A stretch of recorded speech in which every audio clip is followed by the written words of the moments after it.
าวสมพิชดาอัครบดีศรีปทุมมาและดิฉันนางสาวพรพิชาโอลาที่พรพาณิชย์ไปติดตามหัวข่าวที่น่าสนใจกันเลยค่ะพบศพนักเรียนกระเทยที่ป่าละเมาะหลังโรงเรียนถูกฆ่าและไม่ข่มขืนฆ่าข่มขืนไม่ลงน้องลิงใส่บิกินี่ไปไล่ควายกับแม่เจอควายขวิดตา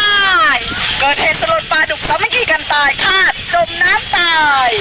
เด็กนักเรียนกระเทยไปช่วยแม่ขุดปูเจองูกัดงูต่อเข้าโรงพยาบาลทั้งคนและงูขอขอบคุณน้ำนมตรามะลิปีไม่ใหญ่ไม่ต้องกินขอขอบคุณพัดลมฮาตารูร้อนที่กูเย็นที่มึงขอขอบคุณโรงพยาบาลยันฮีที่ทำตั้งแต่หัวยันอาฮี